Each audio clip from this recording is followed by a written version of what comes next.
எப்போவுமே பாருங்களேன், அந்த எப்போவுமே ஒரு என்ஜாய்மெண்ட் மூவ்மெண்ட்டில் இருக்கிற மாதிரியே தான் இருப்பாரே தவிர, நீங்கள் ரஜினியை வந்து ஒரு ஃப்ரேமில் கூட பப்ளிக்கில் நான் சொல்கிறேன் வந்து சோகமாக இருக்கிற மாதிரி நீங்கள் என்றைக்குமே பார்க்க முடியாது.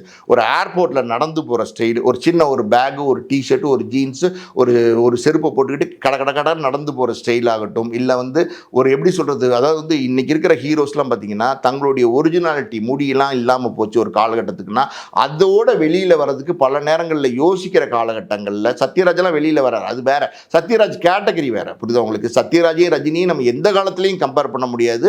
அது வேற கேட்டகரி, இது வேற கேட்டகரி. சூப்பர் ஸ்டாருங்கிற இருக்கிற ஒருத்தர் வந்து சாதாரணமாக கேஷுவலாக ஒரு தலையில் முடி கூட இல்லாமல் ஒரு வழுக்கத்தலையோட கேஷுவலாக நடந்து போகிறாரு.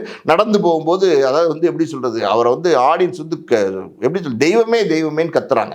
ஸோ எப்படி இந்த கனெக்ட்னா அது நம்ம சொல்ல முடியாது சார். இந்த கரிஷ்மாலாம் பார்த்தீங்கன்னா 1-2 பேருக்கு இருக்கும். ஆந்திராவில் வந்து என்டிஆருக்கு இருந்துச்சு, அதுக்கப்புறம் நம்ம தமிழ்நாட்டில் வந்து எம்ஜிஆருக்கு இருந்துச்சு, இப்போ வந்து ரஜினிக்கு இருக்குது. அந்த அந்த எப்படி சொல்கிறது, இந்த இந்த இந்த இந்த எப்படி இந்த யூத்தோட மெயின்டைன் ட்ராவல் பண்ணுறது, யூத்தோடையே படங்கள் நடிக்கிறது, புது புது ஹீரோயின்ஸோடு நடிக்கிறது, புது புது மியூசிக் டைரக்டர்ஸோடு நடிக்கிறது, இதெல்லாம் பார்த்தீங்கன்னா ஆட்டோமேட்டிக்காக அவங்களோட வைப், நான் ஏற்கனவே பேசினப்ப அவங்களோட வைப் வந்து ஆட்டோமேட்டிக்காக வந்து ரஜினிக்கு வரும். அதை வந்து ரஜினி விரும்புகிறாரு, அதை வந்து ரஜினி ஏற்றுக்கிறாரு. அதுவும் இல்லாமல் நான் சொன்ன மாதிரி அதாவது வந்து தொழிலை ரொம்ப நேசிக்கிறார், ரொம்ப நேசிக்கிறாரு.